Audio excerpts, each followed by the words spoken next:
am Kara, the blonde unicorn, and I am hanging out at PAXU 2019 in Philadelphia with the ever so lovely Frank. Oh. I always butcher your last name, Frank Tedeschi. Tedeschi. Oh, I actually did it right this time. Tedeschi. Beautiful. Very nice in Italian, I like it. So you are the creator, designer extraordinaire for the very cool game Goblin Teeth. Goblin Teeth. That is exactly right. I have fun saying that, so Me it's too. fun. I love the name. It's a good name. I can't even tell you how I came about with that name. It just always has been Goblin Teeth. It just appeared in my head. I like it. Did you always intend for it to be something kind of, it's not necessarily dark, but like, kind of like goblin-y, very D&D-y? Yes. Yeah, so the game actually grew out of my Dungeons & Dragons campaign. That's awesome. There are some goblins who live in an emerald cave that eat glowworms. And the party of adventurers happened upon them and found them playing a game. And they were like, what's it like? And I was like, it's a dice game. Stop asking me questions. But then I started thinking, like, what would that be like? And the game of Goblin Teeth grew from that idea. I love that you said stop asking questions. Like, perfect. We're like, yeah, what's that? What's his name? What's he like? What's his favorite color? Like, stop, guys. Like, there are none of these things. Don't ask. Yeah, I love it. That's perfect. Yeah. How long have you been working on this game? Just over a year. Okay, very cool. Yes. The idea for it, so when I came up with the idea of Goblin Teeth, it was like, I really liked the idea of a goblin game where the goblins were kind of dumb. Okay. And they all had different ideas of how you won the game. Yes. So there wasn't just one way you could win. Like Okay. some of them like, oh, you want to collect worms. The other one's like, no, you want to collect bombs. Because they just can't really remember the rules. Okay. I feel like you're talking about me, so this is directly inside my head. And so the idea really stemmed from that. So I thought about it for a long time until I came up with the idea of like collecting these sets of cards. Okay. So in the game, you collect items, all things which goblins love. Copper coins, goblin teeth, Very important. arrowheads, glow worms,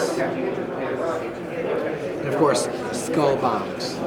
So you collect these, and of course, shiny emeralds. I have shiny disorder, so I want all the shiny emeralds. So do they. That's how they got here. So the idea of the game is that you collect these items to form sets. And here's one example of a set that you can collect. That's a good one. Look at all, like 2 skull bombs, 5 goblin teeth, and then one of anything. That's a good mixture. So there's a bunch of different sets that you can collect. And you are collecting this set to offer it up to Big Boss. And the first person to get a set offered up to Big Boss is proclaimed the best goblin. It's pretty good. That's a good title to have. I think so. I think they really get into it. Yeah. Oh, for sure. Even if it changes every game. Yeah. Who best goblin really is. So. Exactly. Is there something sneaky about this game? Very much so. So in the game, in order to collect these cards, you bid on them with dice. However, goblins cheat. Mm-hmm. So, I mean, of course. Obviously, they're goblins. So there are a number of cheat cards in the game that allow you to do all kinds of zany stuff like re-roll dice, move dice around, switch cards, steal stuff. All fun goblin stuff, including being able to combo them together in order to really piss off the other goblins. Nice. So there's a big sneaky element to it, and it's meant to be played like you're the goblin. Yes. You are trying to collect these things for the big boss, and you're trying to do these cheating moves. I like it. I like it. Looking at your cards, and then I was lucky enough to play last night. I love the text you have on those cards. Yes. They're hilarious. Yeah, so every cheat card has flavor text down at the bottom, which says fun things immersively in goblin speak. For instance, the reposition says, "Quick, go look. Glob here, big boss. Glob, no touch dice. Promise." So every single card has flavor text on it. I had entirely too much fun writing all of these. Okay, but that's what makes it so much fun and perfect. That you really got into it, and I thoroughly dig it. We see a lot of goblins in our D&D games, so I had a lot of inspiration to draw from. Nice. They're one of my favorite races.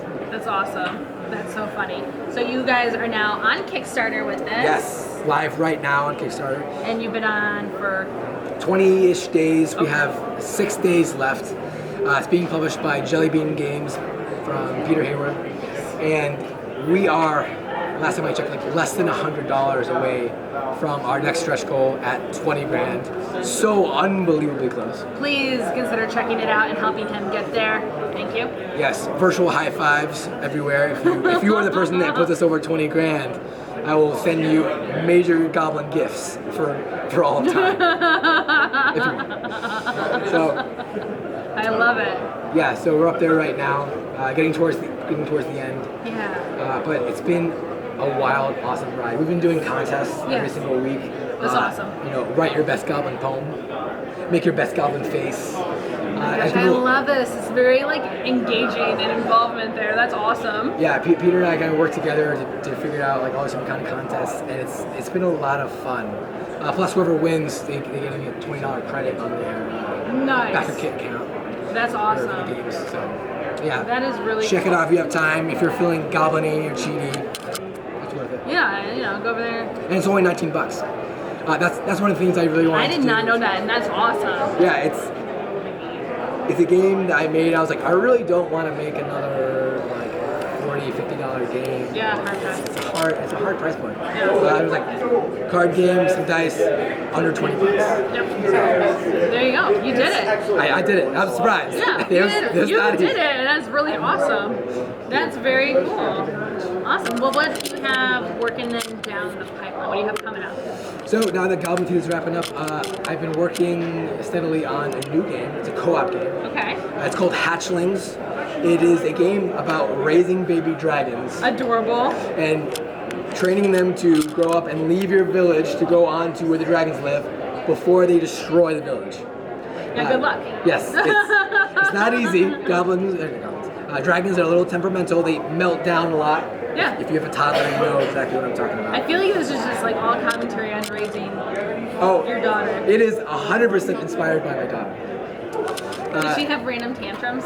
Oh yeah, no reason. I love it. You know, they're as fickle as the wind, but lovely and cute nonetheless, just like these hatchlings. There you go. Here.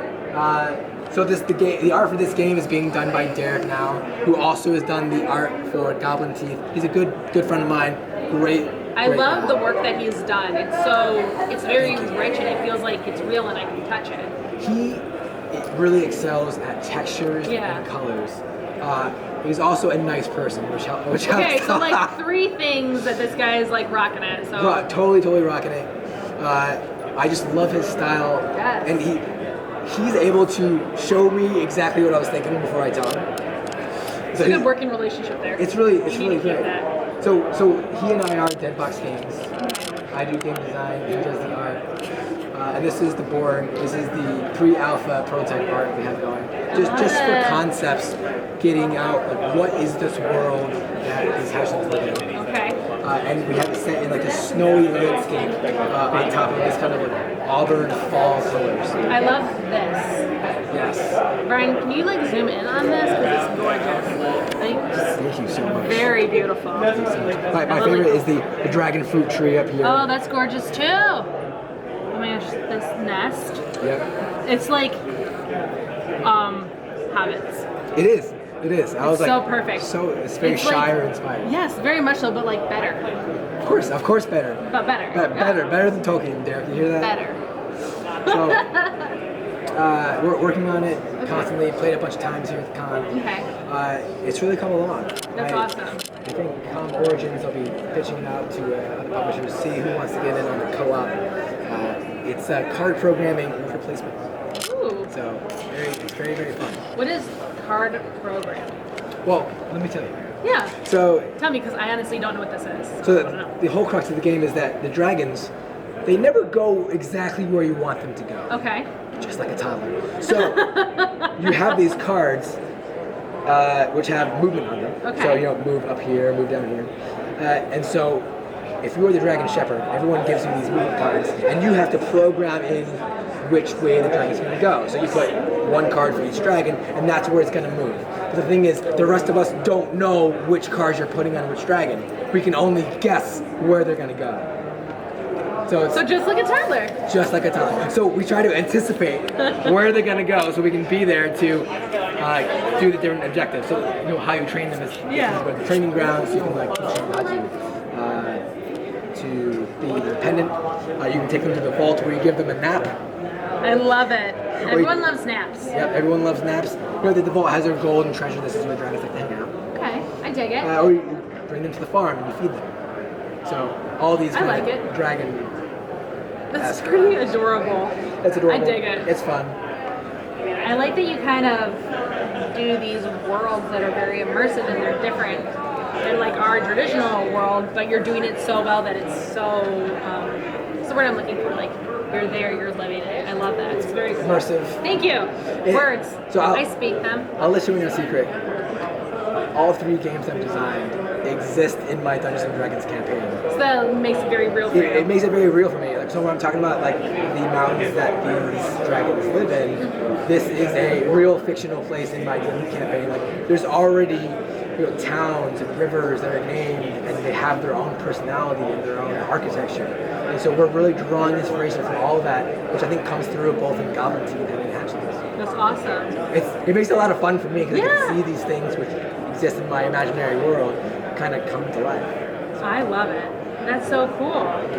Wow, you blew my mind. You got a lot of cool stuff going on. I'm a busy guy.